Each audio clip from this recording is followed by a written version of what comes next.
Hi, everybody. Welcome to Conversations with Calvin, We the Species. And chronologically, I got to wish everybody a happy Halloween because you're going to be seeing this. It's going to be Halloween.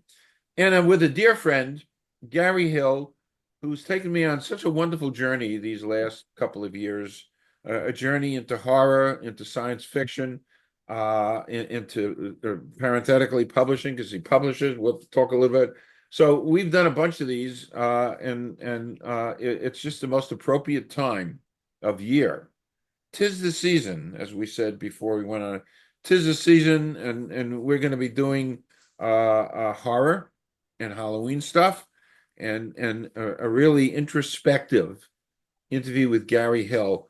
There's a word that comes to mind since I'm a writer, the word is irrepressible, and I like to use it in a way that defines a very precious, energetic, unusual character like Gary Hill. So he's irrepressible. Sometimes, if you look in a dictionary, it means uncontrollable, but not in a negative way, but in a very positive way. Gary has done so many different things. I'll let him do the appropriate intro, but I know he's been publishing a Music Street Journal for a long time, close to 30 years, I think. So he's a music guy, and then he wrote his first book. I think I can say it right, The Strange Sound of Chulu or whatever, and it was inspired. Cthulhu, maybe. I don't know. There are a Yeah, lot of ways to pronounce so it. he's written books. He's a publisher, and he's gotten together a wonderful eclectic collection of authors in horror and science fiction. And we've had panels. You can go on Conversation with Calvin to find a whole bunch of stuff with Gary Hill and company. So yes, I think my highest compliment to be paid is you are irrepressible. So my monologue is officially over. Happy Halloween. And Gary, why don't you do a little brief intro, and then we're gonna do a lot of horror stuff. Well, first off, I'm humbled by your words. Uncontrollable. I kind of like that actually, because Well, good. sometimes I actually feel like that's sort of internally even the case because it's like I have all these things that I want to do in different directions, and sometimes it doesn't make a lot of sense to go in all these different directions, except that they all interest me. And I it's hard for me to say no to them because they're coming from inside of me. Um, but yeah, I've done the Music Street Journal since '98. So it's been a very long time now. And then I did The Strange Sound of Cthulhu and, like you said, the several books, and then started publishing books and doing more books. And then I started doing the YouTube channel, Spooky Ventures, focusing on spooky stuff. And then this year started doing the horror hosting show.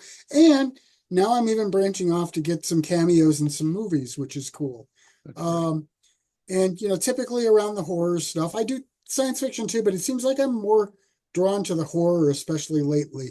And I've always liked the spooky stuff, so it makes sense. Okay. Um, by the way, before we jump in, as per your guidance and direction, um, I watched Spooky Movie Time with Scary Gary, which this is I happen to have it right here. That's the promo for Which is that. also on my shirt. Yeah, that's right. That's exactly right. And you had suggested my watching episode 7 called The Homecoming, and I actually would. It's a long segment because uh you have actually a film, House on Haunted Hill, but the beginning of it is from 1928, the fall of the House of Usher. So this is a black and white, obviously, and no talkie. And this was they had piano. But I have to tell you, if you really want to get into a great Halloween mood, I urge people at least to watch that segment. You do your opening monologue, and then you go right into this. I was amazed. We talked about it before we went on air. I was amazed at the sophistication of the filmmaking, the use of shadows and black and white. And I'm not giving anything away, but if we were a film class here, we could talk about a whole bunch of different sub themes. But I urge folks to watch that segment for sure, because did you take away from that some of the things that I took away? I mean, that was unnerving. Yeah, it's pretty bizarre stuff. And you and I talked about it beforehand. I really don't know what they were trying to do with the story. Um, it seems drug related without being drug related. Maybe it was drug related. I don't know. But talking about the shadow usage and stuff, everybody thinks that these old silent movies were really amateurish and stuff. And they were not. They did some really creative stuff way back when. Look at Cabinet of Dr. Caligari, which was very, very, very uh, inspirational, and a lot of people took their cues from it, and it also was big on shadow play and stuff. And I think maybe when you're dealing in black and white, you have to deal more with shadows because it is sort of a way to bring color to it in an odd way. I'm not I'm not an expert on filmmaking, although I've been learning more about it as I go along. But it just seems like the black and white sort of maybe forces you to do more stuff with shadow. Um, and think about this too. These people, 1920, I mean, they were doing films in the late 1800s, but they'd only been doing this stuff for 30 years. They were learning this stuff and making it up as they went along, which it kind of makes it even more, it's more innovative and it's more interesting in a way, to see what they were coming up with. I mean, there weren't any rules. I mean, somebody came up with the movie camera and then they started figuring out ways Right? to, do tricks with it and stuff. And these people were pretty clever. Yep. Yep. Yeah. You're right. You said it. I think stereotypically they didn't, they weren't that sophisticated, but they were. Right. They really were. So I was quite impressed about it, and I may actually go back um, and watch that again, the beginning, and try to digest it a little bit more. Maybe a future. I was going to say this. Every single episode of Spooky Movie Time with Scary Gary follows a pattern. The first episode was a little different in that there was more than one silent movie, but after the first episode, every episode follows a pattern. We start with a silent movie, and then I do a remix of that silent movie where I do my own soundtrack, usually for humor effect, which is hopefully funny, but funny to me anyway.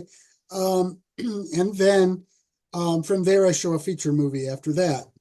Um, uh, the little clue of something that's going to happen at some point next year is I'm actually going to start filming my own silent movies and making them look like old time Oh movies. wow.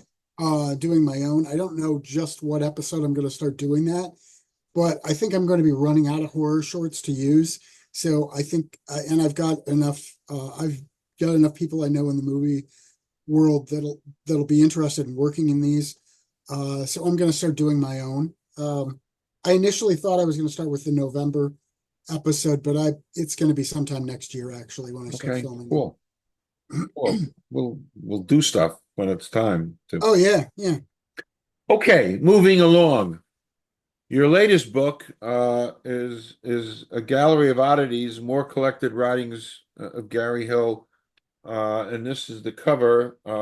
So talk about this. What do you want to tell us about your latest book? Well, I got looking at the anniversary date for Tales of Wonder and Dread was September 4th, and I like to publish something on that date.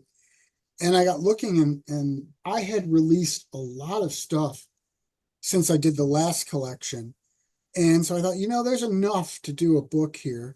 So I thought, well, I'll just assemble some of my stuff and do a book. And in fact, it's actually a pretty thick book. Wow.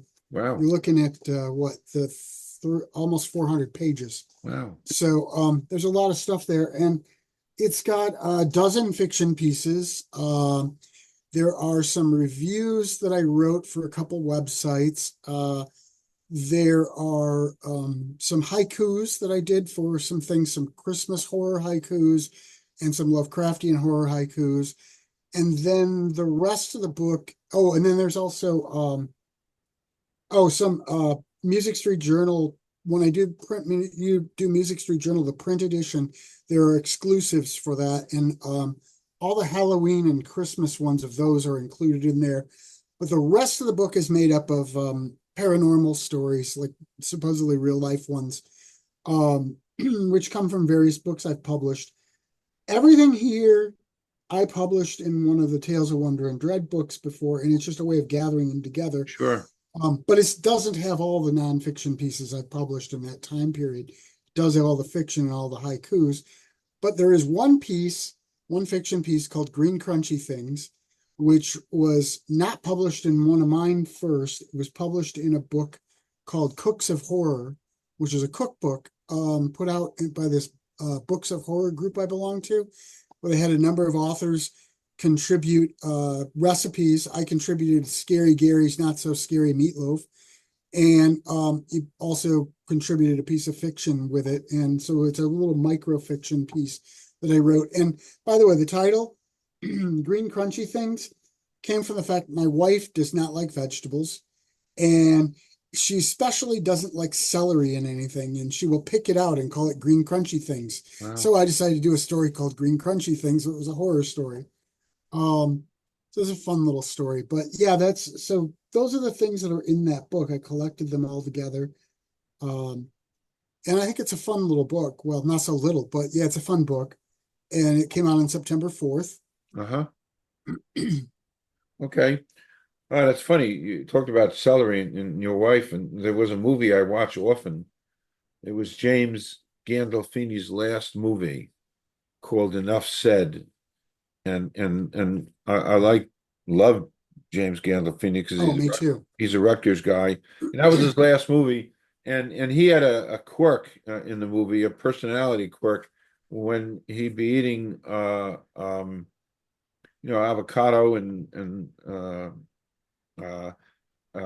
he would pick out the celery. He didn't like the celery, and that was his quirk that his first wife couldn't stand about him, that he always picked out the celery. So when you talked about your wife, and made me think about that. Okay, moving on. You've been putting a lot of focus on spooky ventures.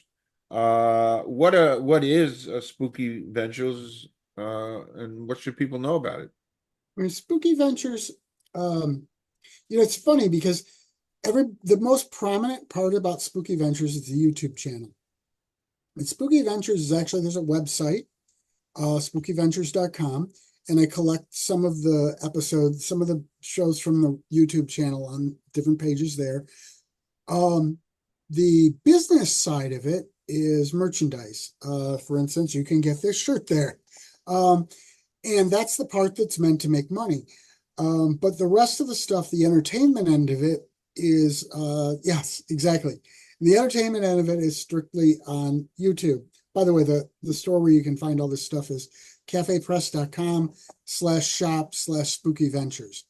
But the YouTube channel is where all the videos go. And there are a number of videos we do. I've been doing this since, I think it's been about 6 years now I've been doing this.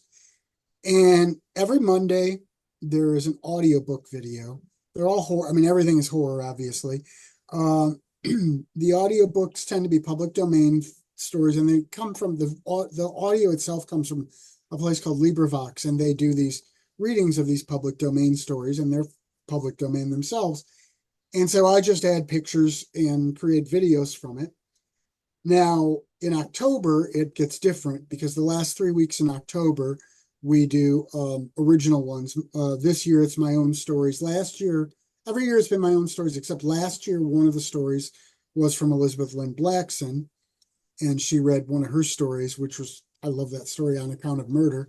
But this year, they've all been mine. Green Crunchy Things was the one I did the first weekend, the first one for this time. And then The Passage, and then the next one is the Halloween Intervention. But those are all, audiobooks that I read. or in case of Elizabeth, she read hers. And then so that's what's Mondays. Tuesdays, sometimes we have interviews on Tuesdays. We did an interview with you once on there on a Tuesday. But otherwise, Spooky Movie Time with Scary Gary launches a new episode on Tuesdays, usually once a month. But for September and October, I've done one every 2 weeks.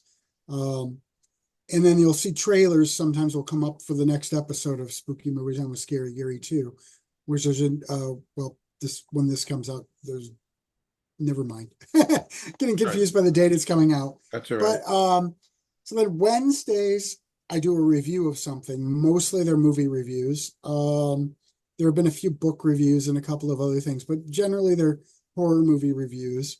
Thursdays I do videos of old radio shows, which are pretty cool. I take the radio show audio and just add pictures and stuff, but people really like those. Some Fridays I do what I call spooky news, which we just run down the whole latest spooky news going on, horror news and things like that, horror related news.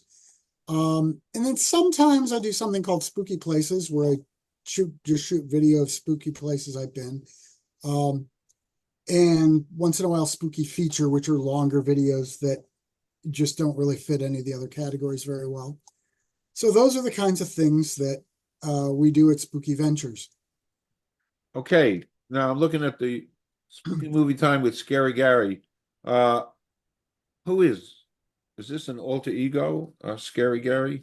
Yeah, Scary Gary is somewhat close to me.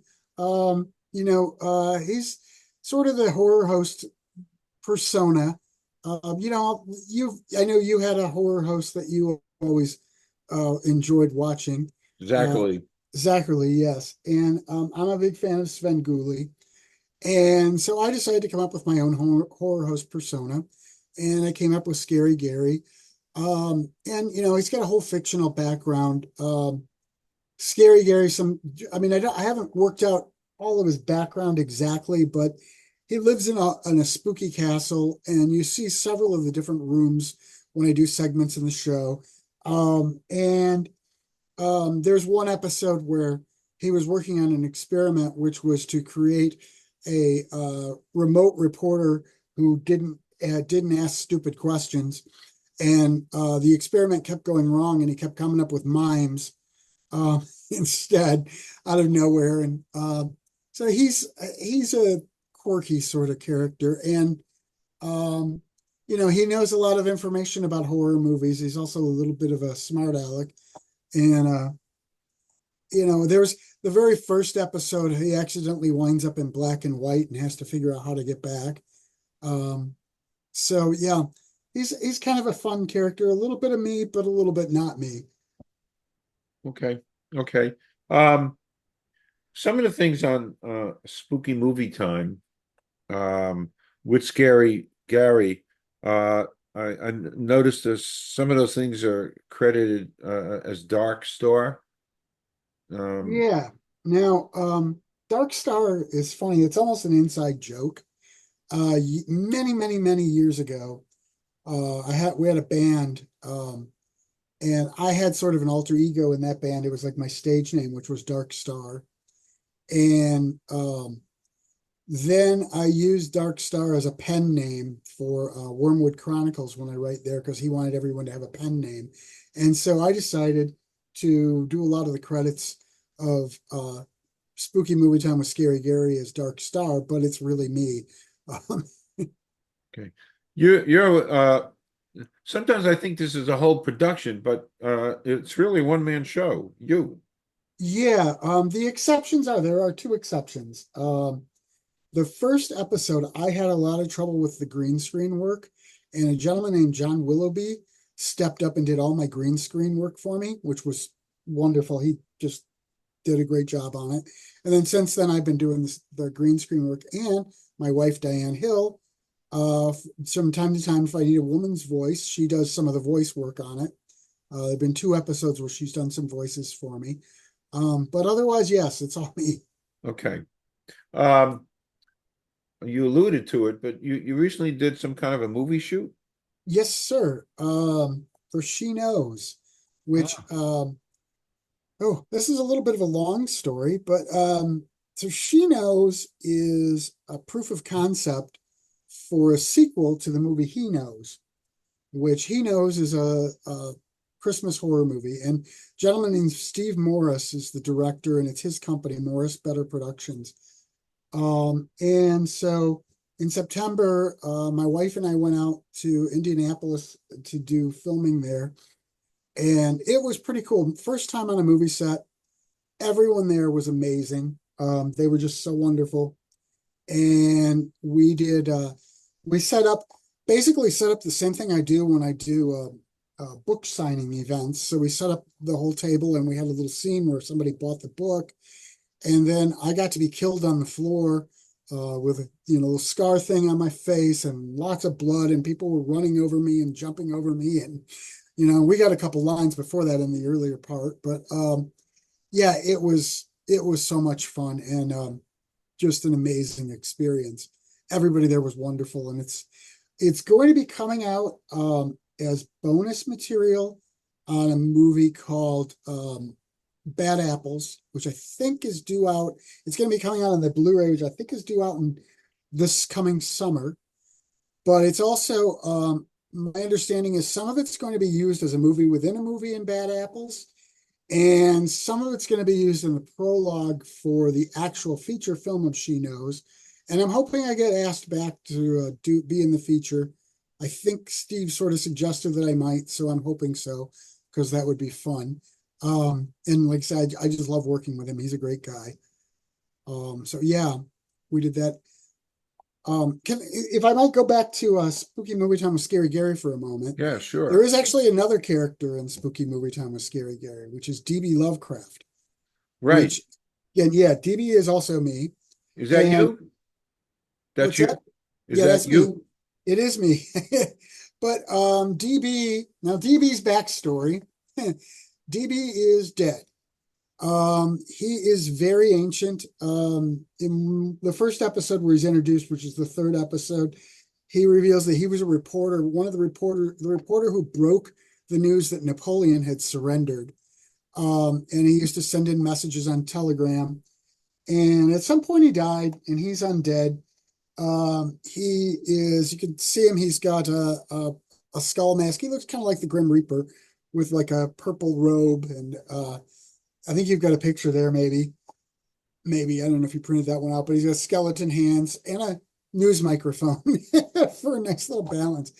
DB and Scary Gary don't always get along. DB tends to be very almost a prima donna. He complains about a lot of things, and Scary does not very much like that, so they wind up arguing a lot. Um, but yeah, and actually, Scary Gary, I mean DB Lovecraft is now part of the Spooky News team too. I've added him there. Spooky News is basically myself, like my real self, but then I've added DB Lovecraft as a remote reporter on there too. And the thing is, with the mask, the skull mask, number one, you can't see my mouth move. So you can't really tell when I'm talking, which is okay because you really can't understand what I'm saying. So I wound up, I record that silent and then dub all the words in, but I do some effects on the voice to make it sound kind of demonic, which is pretty cool. But yeah, that's DB Lovecraft. He's kind of fun. The next question I'm going to ask you, uh, for an upcoming movie, but I don't know if in all our time together, if I haven't mentioned, I went to an audition for War of the Worlds with Steven Spielberg. Did you really? It was a goof. It was Ah, a goof. I had been in a movie with Meryl Streep, really, in the movie, and that's a long story. I snuck onto the set, and I was in the Christmas scene, and I'm the biggest. I'm 6'5", so I was the yeah. biggest thing. And yeah, it's a long story. I'm not going to take time up. But right after that, I just felt really good about myself. And I had heard that they're having a open casting call for Water Worlds. Steven Spielberg, Tom Cruise in Newark. I'm a Newark guy. I was born in Newark, So I just had gone to the dentist, and I didn't, instead of going home, I said, I'm going to go to this. I know where it is, and so I went to the audition thing, and he filled out some stuff, and I took pictures, and it was a goof, and I could sit here and tell you, Gary, that I went to, and the funny thing is, a few weeks later, they called me. They called me, and they had something for me, and I was in the eyeglass business then, and it was the beginning of the movie is a long scene. It's like 25 minutes long in Water Worlds, and it was But an when 8 day. he's with his kid, Yeah, and then they come yeah. out onto the street. I And the like that movie. monsters, Yeah, yeah. these things, I and mean, they're there, and so it was an 8 day shoot, and I wasn't sure that I could take 8 days off from work, a couple of days with a weekend. So I told the casting person, I don't think I could take off from work, but if something else comes up, call me. And 3 days later, I got another call from her that they had something else for me. And this was, you talk about mistakes you make in life. This was one of the biggest mistakes I ever made, because I would have been in Water Worlds, because I would have been in it. And then I got cocky. I got cocky because they now called me twice, and I said to her, "I'll do it, but you got to give me a guarantee of screen time." uh, At which she said, "You got to be kidding me. We don't even give Tom Cruise a guarantee of screen time." So anyway, I passed on it. Huge mistake, because I would have been in the movie. Yeah. So be it. It was and it's funny. My son, who's a horror guy, loves horror, science fiction. Maybe once a month, once every 2 months, he'll bring it up. Hey, Dad, you could have been in Water Worlds. So big mistake. Anyway, um, uh, you're also listing the credits for an upcoming movie, a Halloween Shark. Uh, Tell us a little bit about that. so that's a movie that's being done by Will Colazzo and Julianne Prescott. And they're Facebook friends of mine, and I've chatted quite a bit with both of them. Um, and so they asked me, they said they would give me a cameo role. I haven't seen the script yet. They're still doing final touches on the script, but apparently what I understand is I'm going to be playing Scary Gary on the TV in one of the scenes. I'm going to be Wow. filming that one remotely. Wow. And so it's kind of perfect. I get to be my Scary Gary character and, as horror hosting a show on Wow. somebody's TV, which is going to be a lot of fun. And, their movies are very indie and very fun. And they're really, Great. really good people. They're just good people. I'm glad to work with them. That's And there's some great. really cool people. What's interesting about that movie is I think you and I probably talked about this on a previous time. I'm a huge John Carpenter fan.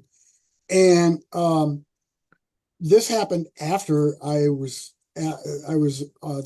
told I was going to be in it, and they wound up, one of the later announcements they made for cast is Sandy Johnson.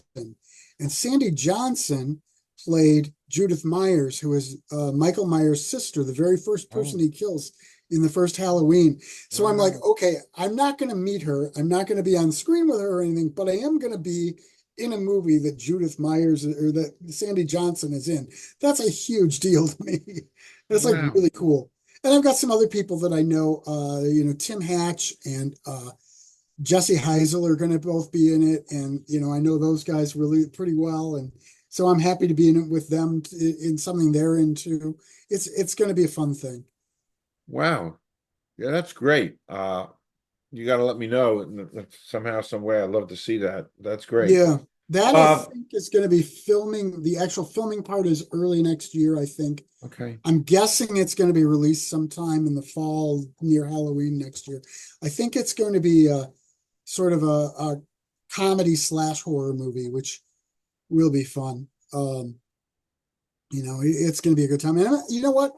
hey, anybody watching this out there, I'm game for remote role, I mean for cameo roles, whatever.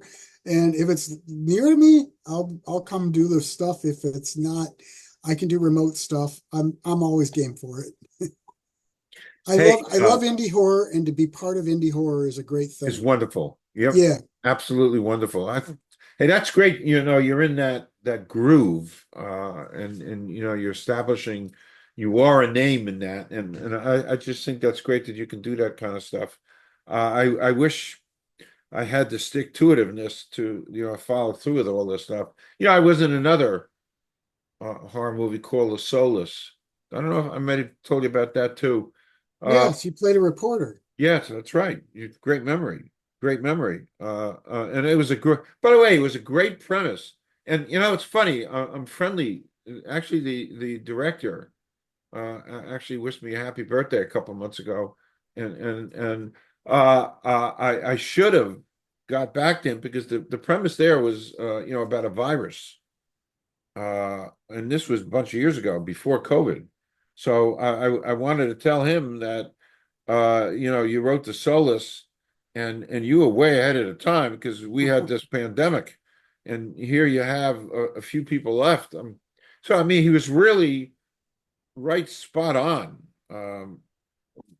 But completely independent and stuff. But it was fun hanging out and doing that kind of stuff. And There's nothing quite like being on a movie set. oh, tell me, I love it. Yeah, Absolutely love it. there's a lot of sitting around, but the beautiful part about sitting around is that there's some really, really interesting people also Sure. sitting around, and you can sit and chat with them. You Yep. can learn things. Um, ask the right questions, listen, and you will learn a lot.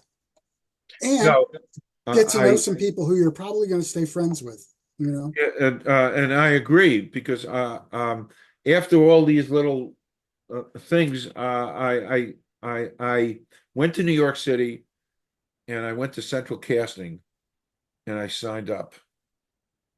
I had no business signing up. I'm not an actor in any shape, way, or form, but I signed up, and within 2 weeks after signing up, they contacted me. They were filming the opening scene of a TV show called New Amsterdam. It was a big doctor show, and they had a part for me. Do I want it? I said, yeah, this is great. So I drove into New York City at 6:30 in the morning to Bellevue Hospital. And it's funny, they were filming 6 hours, Gary. They filmed like a 2-minute segment, Mhm. literally.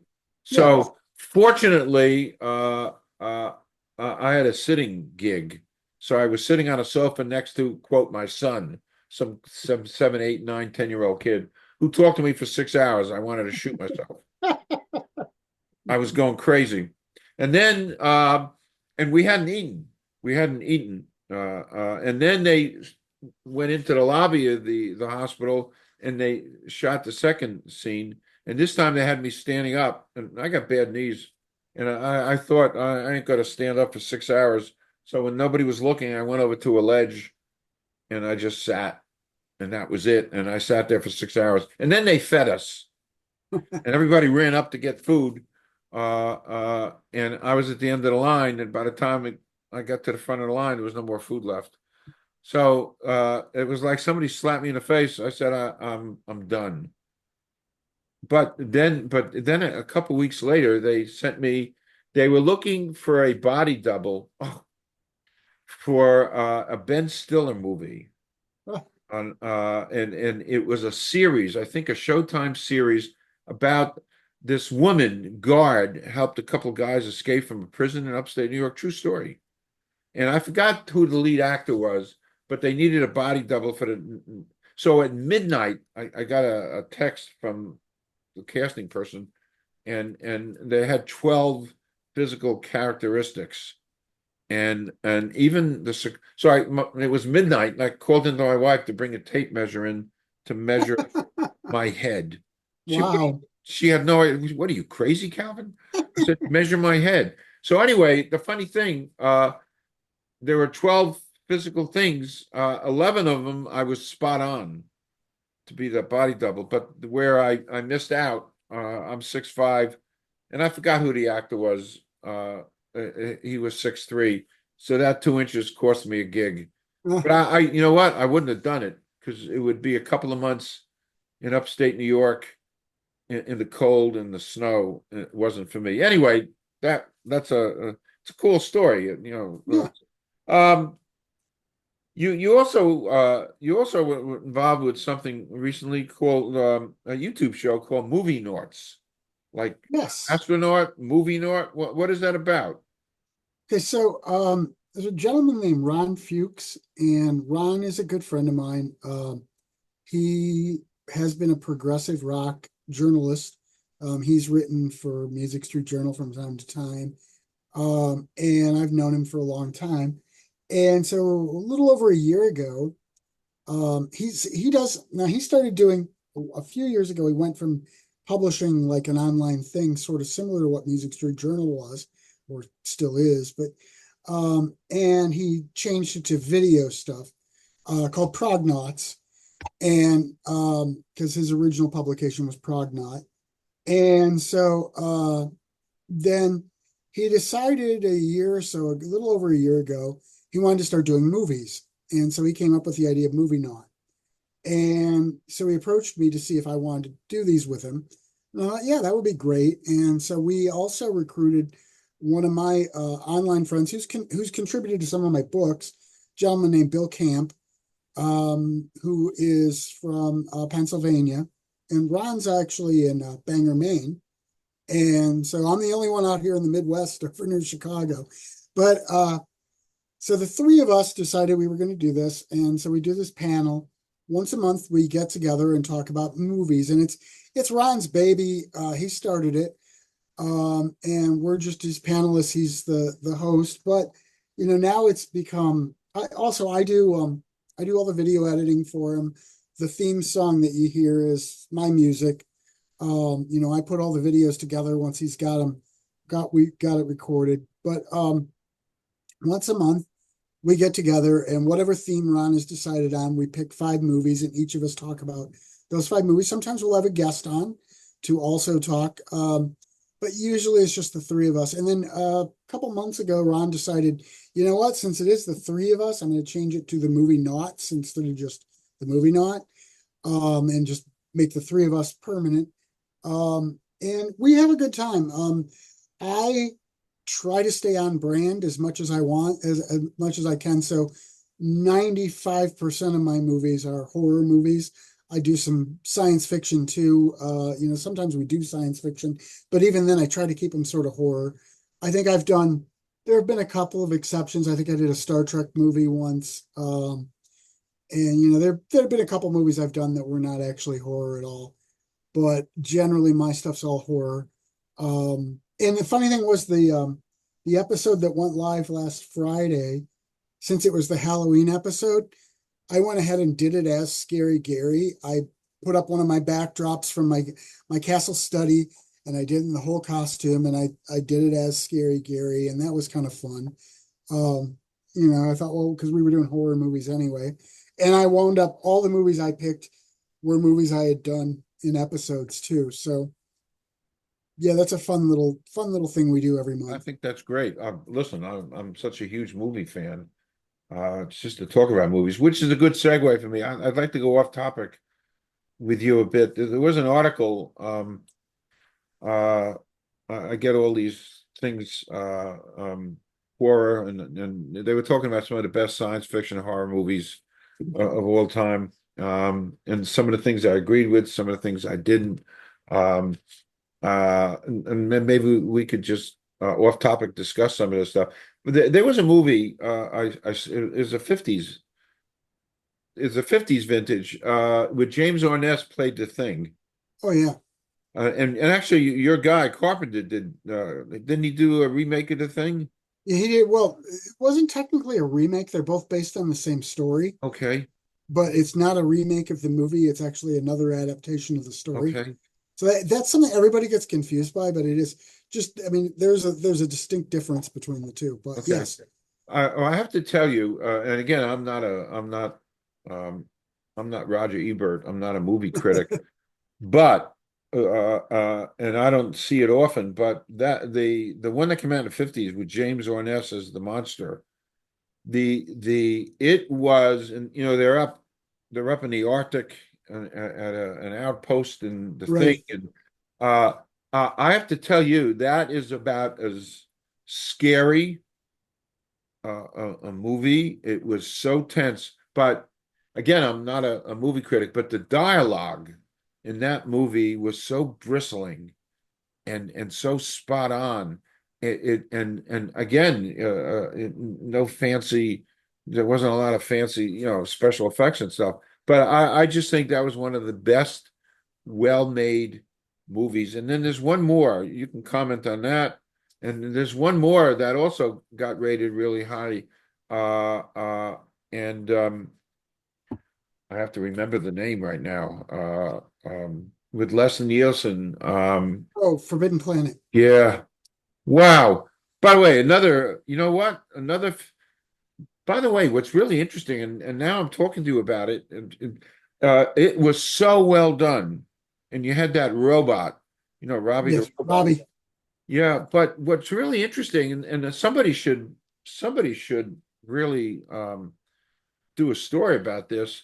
You had, in the 50s, you had this race of people. I don't want to give anything away, but the Krell. These Right. were the inhabitants of that planet, You which know is what?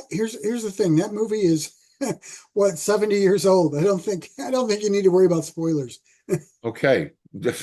Yeah, but what I'm saying is you had this race Yes. of people there gone, the Krell, and their minds were so, and some of the people try to do a Krell mental thing, and that one guy died from it.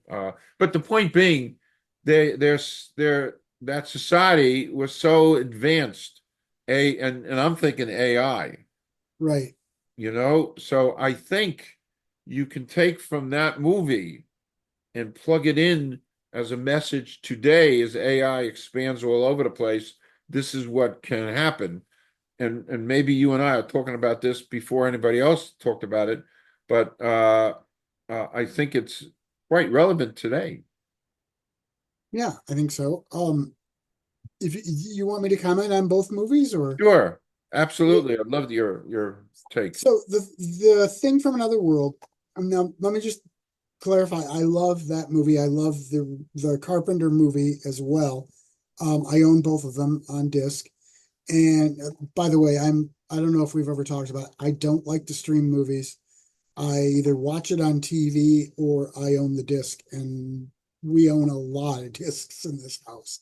Um, so I do own that. Yeah, it's actually a really, really cool movie. The one thing I know you very much like the dialogue. I have a little trouble with the dialogue in it. And the reason is, and I understand it's a quirk or a trademark of that director. If you watch, people will talk over one another, rather than in most movies where one person will talk, then the other person talks. And while that is a lot more like real life, people tend to talk over one another. It makes it a little hard for me to hear all the dialogue, and so it kind of annoys me, which is one of the things I'm not crazy about that movie. But I agree with you in that the dialogue is more realistic for that reason. But yeah, that is a brilliant movie. It was, um, I believe, I remember hearing that at the time it might have been one of the most expensive movies to make, even Wow. with even with that. The effects weren't that great, but yet I think it did cost a lot of money to make that movie, Wow. if I remember right. I mean, I might be wrong on that, but I think it was a very expensive movie to make, and I think it did really well at the box office too, which was why you had a lot of monster, alien space monster movies. Um, Now, Forbidden Planet, I know Forbidden Planet was a very expensive movie to make. Number one, it's sort of it is a retelling of Shakespeare's Tempest, but they gave it a science fiction sort of thing. Um, some interesting points about that movie.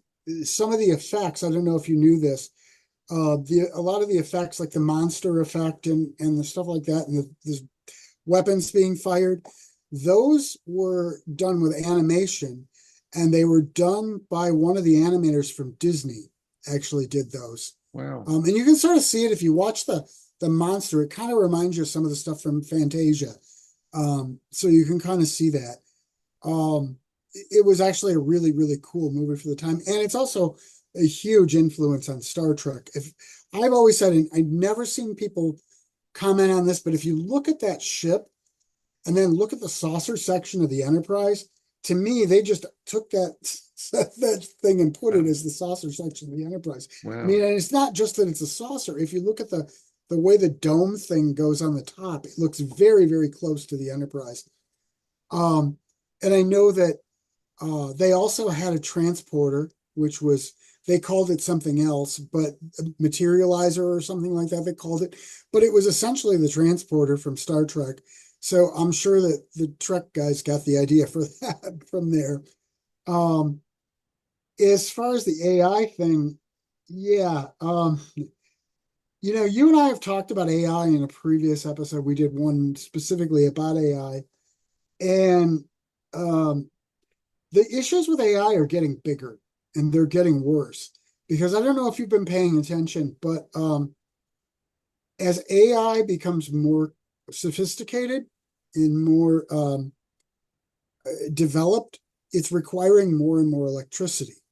These companies now are buying up nuclear power plants just to power their AI. Wow. Here's the problem. I read an article recently Wow. that projected that we're going to run out of the electricity to run AI in about 10 years, 11 years. There just won't be the ability to generate enough electricity. Here's my question. If AI has gotten to the point where it can think for itself by then, and it can decide it needs to survive, and it's got control of anything, because we're idiots, we're probably going to put it in control of things. When does it decide, okay, I need this to survive? You people don't need this electricity, and start shutting down our power grids to take all the power for itself, Oof. you know? Oof. And decide, you know what, I don't need this much population. I need a certain amount of population to take care of me. But either that or when do the various AIs decide to go to war with one another for that electricity? Oof. Hey, we probably talked about this too. I was a college kid when this movie 2001 came out, and I'm surprised a lot of people today don't talk more about this in the discussion of AI because you had Hal Oh, yeah, taking absolutely. over. This is in the 60s when Arthur Clarke wrote this. This is in the 60s. You had AI taking over the ship. You know, Hal was taking over Right. the ship, and we're talking in the '60s when this stuff wasn't even a remote figment of any imagination, and this is what was going on, and that really scared me. And of course, I didn't get re-scared until a year ago when and the talk was AI. But what you just said to me is really therein lies a movie script, Gary. Yeah, I think you're right about that. My goodness, somebody should jump all over that and scare the living hell out of us because I think we need to be scared. Yeah, and the problem is, it seems like everybody's just going forward with AI, like, well, let's see what we can do with this. And they're not thinking about the long-term threats that it can present. Um, I don't know. It's scary stuff. It's It very really is. scary. It's very scary. I was interviewing. I interviewed four or five times, like you. He's an AI specialist out in Vancouver. He's a philosopher, and he's building one of the world's first self-aware robots. He's been working on it for a long time. But we talked we talked about it. AI as it is going to replace fossil fuels as the biggest industry on earth. You're talking about trillions and trillions of dollars are going to be involved in AI. So it's a bandwagon that people want to jump into. But and then I think of Ray Kurzweil, who came up with The singularity. singularity. I met him. I talked to him. It was one of the Nice. great days of. He had a 3-day conference in New York on singularity, and it was in the early days of my journalism, and I was able to get a press. I couldn't afford to go. It was like $1,000, and I was out of my budget. But I said I'm a journalist, and I was, so I Nice. got a 3-day pass. But it's funny. He had about 25, 30 AI people talking about various aspects, and it's funny. He had a guy from Russia who was researching, and I was fascinated by this because he was researching taking my brain, the essence of my brain, and like taking this, you'd be the putting it here and then putting it into a receptacle and transferring everything up here, my essence, every stored bit of information into a Terminator thing, and giving me because this is my essence, this is Right. me up here.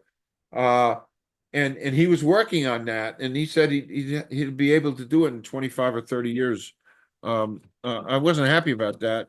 And then it's funny, I met um at that conference, I met the guy who won all that money, Ken Jennings, on Oh Jeff. yeah. He was going to challenge IBM's Watson computer, and he Oh talked yeah, I about that. remember. It was a great conference, but in the hallway, I saw Ray Kurzweil, and I knew he took about 150 pills a day um, for longevity purposes, and I only take 60 a day, so we compared notes in the hallway. Anyway, gosh, we've gone off topic. You and I can talk. We just, one of these days, we just get on air and just talk Hey, because, let's do it. I'm I, game. I think I I like that idea. you know what? You know very well. I'm very fond of you. And I consider you a good friend. We've never met in person. Nope. One of these days, hopefully. Yes. But so I'm game for whatever you want to do for Really want to think about this because we've gone off topic, and there's so much commonality here. So that's something to be thinking about. I have one last question. My favorite question. You're going to be celebrating the Halloween season now. Um, do you have any advice for how other people can celebrate and experience the true beauty and essence of Halloween? you know what? I think what I would say is being spooky and being scared is fun. It gets the adrenaline going, and it's a beautiful way of facing your fears in a safe way, where there's no real threat. And whatever you're comfortable with, you can do. I tend to decorate a lot myself. Not as much as I would like because I tend to be a little thrifty and don't like to spend tons of money. You could go into Spirit Halloween and buy all these animatronics and spend a fortune, but um, whatever it is you're comfortable with doing, but by all means celebrate it. Enjoy the time. It's you know, I always say this in the videos I do for Spooky Ventures, and I believe this. There are a certain group of people who are into spooky things, and we're into them year round. We watch horror movies all year round. We do, spooky stuff year round. And I call us the spooky tribe. And it's kind of nice when the rest of the world is on the same page, but I also say spooky is a lifestyle, not a season.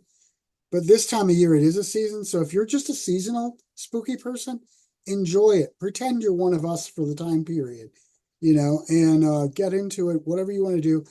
Um, I think, there are different levels of horror movies. If you're comfortable with just like Hocus Pocus or Beetlejuice, watch those. They're spooky. They're fun. They're spooky fun. Um, if you want to see Terrifier, do that if that's your kind of thing. whatever your level is, but celebrate it this time of year. Enjoy yourself this time of year with it. You don't just ignore it. And I don't know about everybody else, but I like to get out there and give out candy to the kids and see all the costumes. This year I'm going to be out there. It's funny where we live, we do it on a weird day. We're doing it on the Sunday before Halloween. And from like 2 to 6 o'clock, so it's not even dark out yet. But I'll be out there in my Scary Gary costume, giving out candy and interacting with the kids, and that's actually a really fun thing to do too. And the kids enjoy it. I mean, I'm sure there are some neighborhoods where they don't come around. We don't get a ton of trick-or-treaters, but we do get some, enough to make it worthwhile to go out there and do it. And it's just a good time. And if you remember trick-or-treating when you were a kid and how much fun it was, get out there and do it for the kids. Just enjoy the season. Great. Great. All right. This is a wrap. All right. As always, great stuff. I have so many questions. We'll come back. Yeah, We'll sure. work on this. Just the BS and chat. Yeah, Because I have a million things to talk to you about. you're a good friend, Calvin. Yeah, you are too, Gary. This is Anytime, my friend. this is very precious. So I'm going to stop recording. Happy, healthy, wonderful Halloween. Happy Don't Halloween. leave. Don't leave. We'll do a quick wrap. Thank you, Gary, as always. Thank you, and thank you everybody who's been watching. Happy Halloween. Yep.